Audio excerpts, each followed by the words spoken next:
Back RJ Sohel. আমি আপনাদের মাঝে আবারও হাজির হয়েছি ভূত রেডিও স্টেশন নিয়ে, যেখানে ভয়, অজানা আর সম্পূর্ণ অস্বাভাবিক ঘটনা নিয়ে আমাদের সম্প্রচার চলে। আজকের ঘটনাটি আমাদের মাঝে ইমেল করে পাঠিয়েছেন সোহানুর রহমান।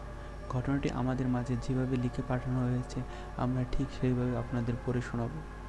চলুন তাহলে কথা না বাড়িয়ে মূল এপিসোড শুরু করা যাক। আসসালামু আলাইকুম সোহেল ভাই ও প্রিয় শ্রোতা বন্ধুরা, কেমন আছেন আপনারা সবাই?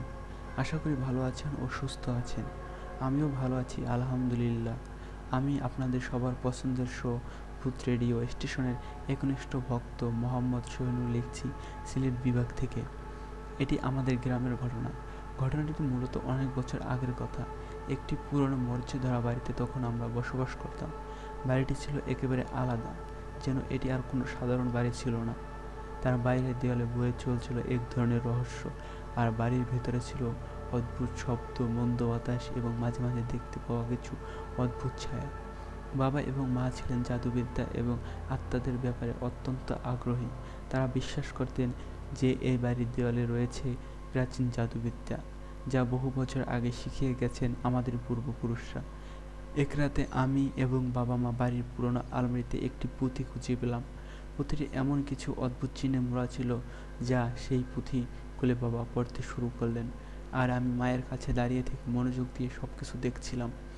এটির মধ্যে এমন একটি মন্ত্র ছিল যা মানুষের আত্মাকে তাদের ইচ্ছার মাধ্যমে নিয়ন্ত্রণ করার ক্ষমতা রাখত। এই মন্ত্রটি দীর্ঘকাল ধরে হারিয়ে গিয়েছে, এখন তা আমার পরিবারের হাতে এসেছে। এটা শুরু হলো এক অদ্ভুত পরিবর্তন আমার পরিবারের মধ্যে। এক রাতে অদ্ভুত ঘটনা ঘটতে শুরু করলো। মা এবং বাবা, যা আগে জাদুবিদ্যার তত্ত্ব জানতেন, তারা এখন ক্ষমতার বাস্তব রূপ নিতে শুরু করলো। বাড়ির আশেপাশে ছোট ছোট ছায়া চলাফেরা করছিল। কখনো কখনো ঘরের কোণায় অদ্ভুত কোনো শক্তি উপস্থিত হতো, যা তাদের নির্দেশে কাজ করত। একদিন রাতের গভীরে বাবা একটি বিশেষ কাজ শুরু করেছিলেন, যেন তা তাদের রহস্যময় ক্ষমতা আরও শক্তিশালী করতে পারে। তবে কিছু একটা ভুল হয়ে গেল, যেন এই ভুল পরিবারের উপর একটি গভীর কালো শক্তি নেমে এলো। সেই রাত থেকে বাড়ির আঙ্গিনায় প্রাচীন শক্তি আওয়াজ শোনা যেত। শীতল বাতাস, হঠাৎ ঘটে যাওয়া একটি বিস্ফোরণ এবং অদ্ভুত একটা শব্দ সব কিছু জানিয়ে দিচ্ছে এই মন্ত্র শক্তি এখন তাদের উপর অধিকার প্রতিষ্ঠিত করছে। এবং আমার পরিবার যে কালো জাদুর শক্তির হাতে পতিত হচ্ছে তা বুঝতে আমার খুব বেশি সময় লাগেনি। যদিও এই শক্তি বাবা মায়ের হাতেই ছিল, কিন্তু কখনো কখনো তা তাদের পক্ষে বের করা আনা কঠিন হতো। এভাবে পুরনো বাড়িটি এক নতুন রূপে চলছিল, এক জাদু ও ভৌতিক শক্তির জায়গায়, যা আমার পরিবারের নতুন রহস্য সৃষ্টি করেছিল। বাড়িটির মধ্যে ওই অদ্ভুত শক্তি যত বাড়তে থাকে, ততই বাড়ির চারপাশে অদৃশ্য কিছু পরিবর্তন হচ্ছিল। এক রাতে আমি যখন ঘুমিয়ে পড়েছি, হঠাৎ একটা ভয়াবহ ঠান্ডা অনুভূতি আমার দেহে ছড়িয়ে পড়ল, কিন্তু চারপাশ কোনো শব্দ ছিল না। একটা চাপা নীরবতা যেন বাড়ির চারপাশে বহর করছিল।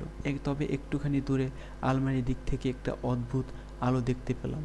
কৌতূহল আর ভয়ে আমি সেই দিকে এগিয়ে গেলাম। আলমারির দরজা খোলার সময় সেখান থেকে একটা গভীর অন্ধকারী কণ্ঠস্বর ভেসে আসছিল, যেন কেউ দীর্ঘ সময় ধরে কিছু বলছিল। বাবা মা তখন সেই পুঁথির সাথে কাজ করছিল, তবে তারা জানতো না যে এই শক্তি তাদের জীবনে ধীরে ধীরে ছড়িয়ে পড়ছে এবং তাদের নিয়ন্ত্রণের বাইরে চলে যাচ্ছে। মা তখন আমাকে ডেকে বললেন, এই শক্তি আমাদের প্রতিদিনের পর দিন প্রবাহিত হচ্ছে, সেটা আমাদের উপর ছড়িয়ে পড়ছে, কিন্তু আমরা এর সমাধান জানি না। বাবা এবং মা তাদের পুরনো জ্ঞানকে কাজে লাগিয়ে আবার সেই পুরনো মন্ত্র নিয়ে পরীক্ষা চালাচ্ছিল, কিন্তু কিছু একটা পরিবর্তন ঘটছিল। দৃশ্য শক্তি যেন তাদের উপরে অদৃশ্য ছিল, ক্রমে শক্তিশালী হচ্ছিল, এবং যে কোনো প্রেতাত্মাদের ঘুরে বেড়াতে বাড়ির ক্রমেই শক্তিশালী হচ্ছিল, যেন কোনো প্রেতাত্মা ঘুরে বেড়াচ্ছিল বাড়ির কোণে।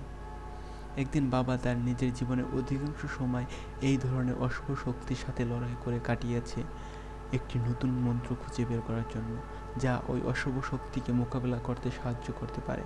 এটি এমন মন্ত্র ছিল যা কিছু ঘটাতে পারে, যা তাদের কখনো কল্পনা করেনি। তারা মন্ত্রটি উচ্চারণ করার সিদ্ধান্ত নিল, যদিও তারা জানতো যে এর ফলে কী হতে পারে। আমি আর আমার মা সেই মুহূর্তে পুরোপুরি সচেতন ছিলাম। কিছু একটা অদ্ভুত এবং ভয়ানক ঘটতে চলছে। মন্ত্রটি উচ্চারণ করার পর কিছু মুহূর্তের জন্য সব কিছু একেবারে শান্ত ছিল, যেন কোনো কিছু ঘটেনি। কিন্তু এরপর আলমারির ভেতর থেকে একটি ভয়ঙ্কর চিৎকার উঠল। আমি যখন আলমারির দিকে এগিয়ে গেলাম তখন দেখলাম মা বাবা অদ্ভুত শক্তিহীন হয়ে পড়েছে। তাদের চোখে এক অদ্ভুত চাহনি ছিল যা কখনো আগে দেখিনি। সেই রাতের পর থেকেই বাড়ির আর কোনো অশুভ শক্তি তাদের নিয়ন্ত্রণে আসেনি, কিন্তু সেই প্রেতাত্মাগুলো যেন বাড়ির অন্তরে প্রবাহিত হচ্ছিল, তাদের জীবনের এক অংশ হয়ে দাঁড়িয়েছে।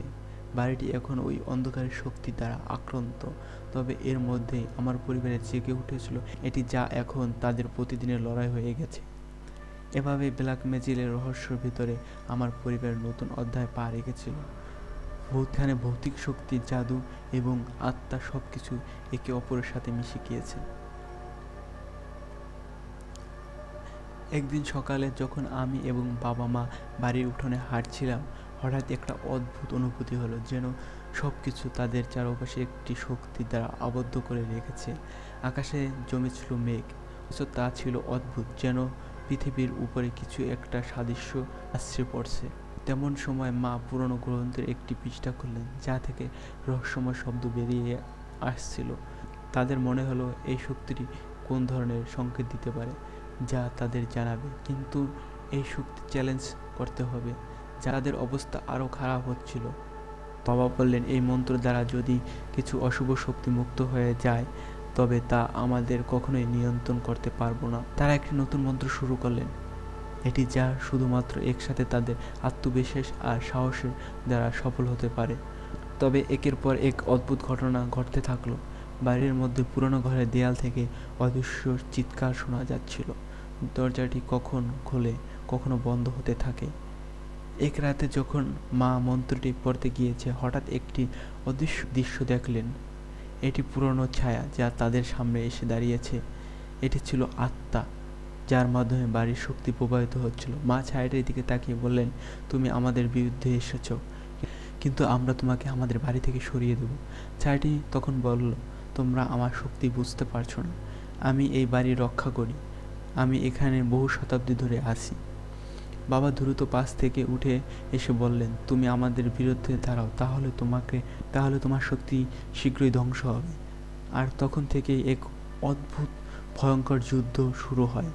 মা এবং বাবা তাদের পুরনো শক্তি ব্যবহার করে শত্রু আত্মার বিরুদ্ধে লড়াই করছিল। বাড়ির দেয়ালে এক সিলিংয়ের উপরে অদৃশ্য শক্তি লড়াই করছিল, এটি ভয়ঙ্কর দুলুনির মাধ্যমে। এই সংগ্রামের মাধ্যমে আমি বুঝতে পারলাম যে এই বাড়ির অশুভ শক্তি শাসন করা অসম্ভব। আমার পরিবারকে আরও শক্তিশালী করতে হবে। তবে একদিন আমি মা বাবা তন্ত্রের মধ্যে নিজেকে বেঁধে রাখতে চেয়েছিলেন। অন্যদিকে সেই অশুভ আত্মা ছিল যা আমাদের পরিবারকে পরাস্ত করতে চেয়েছিলেন। অবশেষে তন্ত্র শেষ মন্ত্র উচ্চারণের সময় একটি বিশাল আওয়াজ ছাড়া বাড়ির কাজ ভেঙে গিয়েছে। ঘরের কোণে সেই অশুভ আত্মাটি দৃশ্যমান হয়ে উঠল, যে এতদিন ধরে আমাদের বাড়ি বেঁধে রেখেছিল। তবে মা বাবা তাদের সর্বোচ্চ শক্তি কাজে লাগিয়ে মন্ত্রটির শেষ অংশটি উচ্চারণ করলেন। সেই অদ্ভুত ছায়া রেগে ফেটে পড়ল এবং গরম বাতাসের মতো ঘরের চারপাশে ছড়িয়ে পড়ল। কিছু সময় শূন্যতা ঘিরে ফেলল আমাদের বাড়ির উঠান চারপাশ। সব কিছু শান্ত হয়ে গেল, বাড়ির বাতাস থেমে গেল। বাবা একে অপরের সাহায্য করে আলমারির দিকে হাঁটতে লাগলেন, যেখানে পুরোনো পুঁথিটি এবং মন্ত্রগুলো সব অব্যাহত অবস্থায় পড়েছিল। কিন্তু তারা জানতো যে একটি মন্ত্র আর তাদের হাতে ফিরে আসবে না। বাড়ি এক নতুন আলোতে জ্বলে উঠল। যদিও কিছু অশুভ শক্তির ছায়া এখনো ভন ভন করছিল, বাড়ির চারপাশে এক শান্তি ফিরে এসেছিল। তবে সেই শান্তি দীর্ঘস্থায়ী হয়নি। একদিন রাতে যখন আমি জানালার বাইরের দিকে তাকিয়েছিলাম, সেই ছায়ার উপস্থিতি আবার অনুভব করলাম, যেখানে একদিন আবার সেই শক্তি ফিরে আসবে এবং আমাদের এই অবস্থায় যুদ্ধ আবার শুরু হবে। 3 মাস পার হওয়ার পর বাড়ির পরিবেশ কিছুটা শান্ত ছিল। মা বাবা এখন আত্মাশক্তি এবং জাদুবিদ্যা নিয়ে আরও পাকা হয়ে গেছেন। তারা বাড়ির চারপাশে প্রতিক্ষণে পরীক্ষা করে চালাচ্ছিলেন। তবে কিছু অদ্ভুত ঘটনা ঘটল। রাতে যখন আমি গভীর ঘুমেছিলাম, মা হঠাৎ আমাকে জাগিয়ে উঠালেন। তার চোখে ছিল এক অস্বাভাবিক দৃষ্টি, যেন কিছু ভয়ঙ্কর গোপন রহস্য তিনি খুঁজে পেয়েছেন। আমরা যা কিছু ভাবলাম সেটা পুরোপুরি সঠিক নয়। এক নতুন বিপদ আমাদের দিকে এগিয়ে আছে। বাবা তখন একটি পুরনো পুঁথি খুললেন, তার মধ্যে কিছু শব্দ উচ্চারণ করলেন এবং তৎক্ষণাৎ ঘরে বাতাস পাল্টে গেল। এক অদ্ভুত শীলতা শরীরের ভেতর ঢুকে পড়ল, যেন কোনো অশুভ শক্তি আমার সঙ্গী হয়ে গেছে। বাড়ির সিলিংয়ে একটা রহস্যময় আলো দেখা যাচ্ছিল, যা কখনো নিভে যাচ্ছিল আবার কখনো জ্বলে উঠছিল। নতুন এবং আরও শক্তিশালী আত্মা বা প্রেতাত্মা তাদের জীবনে আবার শাসন করতে এসেছে। একদিন যখন রাত গভীর ছিল, বাবা বাড়ির আলমারির দিকে এগিয়ে গেলেন। এক অদ্ভুত অজানা শক্তি আওয়াজ শুনে মা তাকে অনুসরণ করলেন। আলমারির দরজা খোলার সময় সেখানে ছিল একটি কালো ছায়া, যা কখনো হারিয়ে যায়নি। সে বহু যুগ ধরে এই বাড়ির উপর রাজত্ব করেছে, কিন্তু এবার তার উপস্থিতি ছিল আরও ভয়ঙ্কর। এটি মানুষের রূপ ধারণ করেছে, তবে অদ্ভুতভাবে শক্তিশালী ছিল। ছায়াটি এক গভীর কণ্ঠস্বর বলল, তোমরা ভাবছ আমাকে আটকে রাখতে পারবে? আমি এই পৃথিবী অতীতের অংশ, কখনো হারাবো না, কখনো হারাই না। মা ধীরে ধীরে তার হাত থেকে একটি পুরনো মন্ত্রপুঁথি বের করলেন এবং মন্ত্রটি উচ্চারণ শুরু করলেন। তবে আমি অনুভব করেছিলাম কিছু একটা ভুল হচ্ছে। এর আগে তারা যে শক্তি নিয়ন্ত্রণ করতে পারত, এবার সেই শক্তি তাদের বিপরীতে দাঁড়িয়েছে। একটি বড় বিস্ফোরণের মতো শব্দ হলো এবং পুরনো বাড়িটি কেঁপে উঠল। ঘর থেকে বাইরের দিকে দেয়ালের পর্যন্ত যেন সবকিছু বিপর্যস্ত। ছায়াটির চোখ ছিল এক ধরনের নির্মম হাসি, যা জানিয়ে দিচ্ছে যে সে একেবারের জন্য পরাজিত হতে প্রস্তুত ছিল না। তবে বাবা মা তাদের শেষ চেষ্টা শুরু করলেন। এটি সেই মন্ত্র ছিল যা সেই অশুভ শক্তিকে শেষ করে দিতে পারত। এটি উচ্চারণ করার সময় বাড়ির চারপাশে এক ভীষণ শক্তি অনুভব হতে লাগলো। বাতাস উত্তোলন হয়ে উঠল, ছাদে হঠাৎ করে আগুনে দাগ ফুটে উঠল। সেই ভয়ঙ্কর ছায়াটি ক্রমেই বিক্ষিপ্ত হতে লাগলো, তবে তা শেষ হয়নি। এখন মা বাবা একত্রে একটি শেষ শক্তি মন্ত্র উচ্চারণ করলেন। এটি সেই মন্ত্র ছিল যা আত্মাকে সম্পূর্ণভাবে শেষ করে দিতে পারত। এক মুহূর্তে সব কিছু নিস্তব্ধ হয়ে গেল। সেই কালো ছায়াটি আলমারি অন্ধকারে মিলিয়ে গেল এবং বাড়ির চারপাশে সব কিছু শান্ত হয়ে গেল।